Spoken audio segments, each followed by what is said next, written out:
അപ്പൊ തുടങ്ങാം. തുടങ്ങിക്കോ. അപ്പം നീലക്കുൽ ടോക്സിന്റെ പുതിയൊരു അതിഥി എന്ന് പറയുന്നത് നമ്മുടെ എല്ലാ ഫേവറേറ്റ് ഇൻഫ്ലുവൻസറായ ജാസിയാണ്. നമസ്കാരം. നമസ്കാരം. ജാസി ഇപ്പൊ വന്ന് വീണ്ടും വീണ്ടും സുന്ദരി ആയിക്കൊണ്ടിരിക്കുകയാണ്. ഈശ്വരാ, പാവത്തുങ്ങൾക്ക് ഇങ്ങനെ സൗന്ദര്യം തരല്ലേ.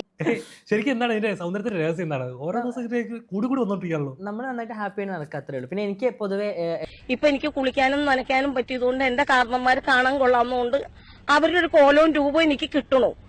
എവിടെയും നന്നായിട്ട് ഒരുങ്ങി പോകുന്നതൊക്കെ ഭയങ്കര ഇഷ്ടമാണ്. ഞാൻ എല്ലാ ഇന്റർവ്യൂവിലും പറഞ്ഞ പോലെ എവിടെ പോയാലും നമ്മളൊന്നും ഇങ്ങനെ നോട്ടീസ് ചെയ്ത് നമ്മൾ കുറച്ച് ഹൈലൈറ്റ് ആയിട്ട് നിൽക്കണം. എന്റെ തല എന്റെ ഫുൾ ഫിഗർ, എന്റെ തല എന്റെ ഫുൾ ഫിഗർ. ഈ ആൾക്കാർ ചിന്തിക്കുന്ന പോലെ ഇവര് കിടപ്പ് മുറിയിൽ ഇവരെങ്ങനെയാണ് ബന്ധപ്പെടുന്നത്, ആ ഒരു തോട്ട് ഓഫ് മൈൻഡിലാണ് പല ജനങ്ങളും എടുക്കുന്നത്. ആ മൈൻഡ് മാറ്റി വെച്ചാൽ ഇവിടെ ഒരു സ്നേഹമുണ്ട്. ഒരു കുടുംബജീവിതത്തിന്റെ വിജയത്തിന് വേണ്ടത് പരസ്പര സ്നേഹം, ഐക്യം, സഹവർത്തിത്വം, വിശ്വാസം. ആണിനും പെണ്ണിനും മാത്രമല്ല, ഒരു ആണിനും നന്നായിട്ട് സ്നേഹിക്കാൻ പറ്റും, ഒരു പെണ്ണിനും നന്നായിട്ട് സ്നേഹിക്കാൻ പറ്റും. ലെസ്ബിയൻ കപ്പിൾസിന്റെ റിലേഷൻഷിപ്പ് ഇത്ര നോർമലൈസ് ചെയ്തതിനോട് ഞാൻ യോജിക്കുന്നില്ല. എനിക്ക് ബേസിക് സെക്സ് ലൈഫ് എന്ന് പറയുന്ന ഒരു ഇതുണ്ടല്ലോ, അതായത് ഇപ്പം ഒരു ആണ് പെണ്ണ് മാത്രമല്ല, പെണ്ണും ആണും.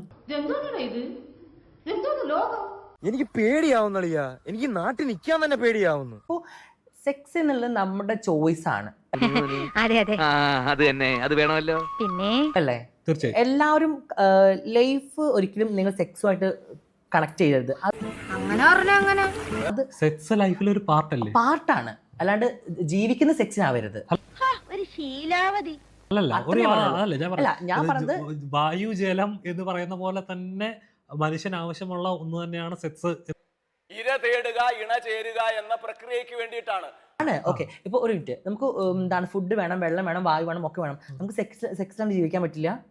അതിപ്പോ ഓരോ കീഴ്വഴക്കങ്ങളാവുമ്പോ ഓക്കെ, അങ്ങനെ ഉണ്ടായിക്കോട്ടെ. ഓക്കെ, അതൊരു പാർട്ട് ഓഫ് ലൈഫാണ് അല്ലേ?